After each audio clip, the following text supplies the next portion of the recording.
လမ်းပြောနေတာမဟုတ်ပါဘူးလမ်းများနေတာပါတချို့မှာတင်ပေးလိုက်တာတွေကတော့အများကြီးပဲရှိပါတယ်ကိုယ်နားလည်ပြီးမဲ့သူ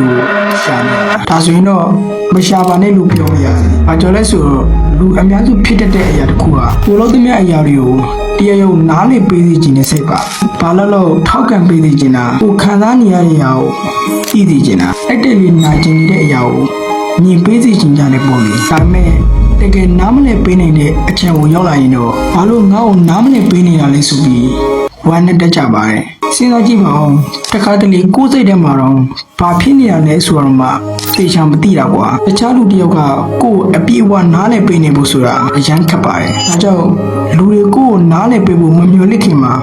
ကိုနားလည်အောင်အရင်ကြိုးစားပါပေါ့လေဘာလို့လိုချင်တာလဲဘာခံစားနေရတာလဲဘာကြောင့်စိတ်ပင်ပန်းနေရလဲဆိုတဲ့မေးခွန်းတွေကိုမေးတတ်လာရင်တခြားသူတွေနားမလည်ပေးတော့မှဘာမှမဖြစ်ဘူးဆိုတဲ့ခံစားချက်မျိုးရလာပါလိမ့်မယ်ပေါ့လေဆိုတော့ကိုယ်နားလည်ပေးမဲ့သူကိုလက်မရှာပါနဲ့အရင်ဆုံးကိုနားလည်အောင်ပဲကြိုးစားပါပေါ့လေလမ်းပြောနေတာမဟုတ်ပါဘူးလမ်းများနေတာပါတခါတလေဘဝမှာကိုဘာလို့လုပ်ရမှမသိရဲ့အချိန်တွေဆိုတာရှိတတ်ပါတယ်ငါဘယ်လောက်တော့ရမလဲငါဘယ်လောက်ရွေးချယ်ရမလဲဆိုတော့မတိကျမြင်ရတဲ့အချိန်တွေဆိုတာရှိတတ်ပါတယ်အဲ့ဒီအချိန်မှာလူအများစုကငါလမ်းပြောနေလို့ထင်တတ်ကြပါတယ်တကယ်တော့လမ်းပြောနေတာမဟုတ်ပါဘူးလမ်းများနေတာပါဘယ်လောက်ရွေးရင်ကိုယ်တူကောင်းမလဲဆိုတာကိုခဏလောက်စဉ်းစားနေတဲ့အချိန်ပေါ့တခါတလေလမ်းပြောနေတဲ့လမ်းများနေတာကိုလိုတော့စဉ်းစားရခဲ့ပါတယ်ဒီနေရာမှာအရေးကြီးတာဘယ်လောက်ရွေးကိုကြီးတဲ့အောင်ယုံကြည်ဆက်ရှုပ်နေပါပဲ။မင်းကလမ်းပြောနေတာမဟုတ်ဘူး။မင်းတို့အတွက်လမ်းယူနေတာ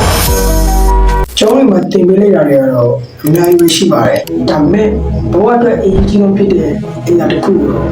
တင်ပေးလိုက်တာပေါ့။ကျောင်းထဲမှာတင်ပေးတာစာမလွဲအောင်ဖို့အမှန်ကောင်းရဖို့အသက်ရှင်ဖို့အလုပ်တစ်ခုရဖို့အတွက်ပဲအများဆုံးတင်ပေးကြပါတယ်။ဒါပေမဲ့တကယ်ဘဝအတွက်ဝင်လာတဲ့အချိန်ကဘာကြီးဟာ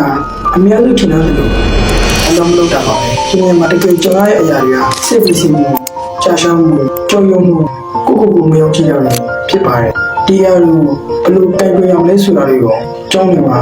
မတင်ပေးကြပါဘူးတကယ်တော့ဘဝအတွက်အရေးကြီးဆုံးစကိကကိုယ်စိတ်ကိုနားလည်နေတဲ့စကိပါဒီနေ့မှာစာရီတီးဖို့စာရီဖတ်နိုင်ဖို့ဆိုတာလေအရေးကြီးပါတယ်ဒါပေမဲ့ကိုယ်စိတ်ကိုကိုယ်တီးလို့က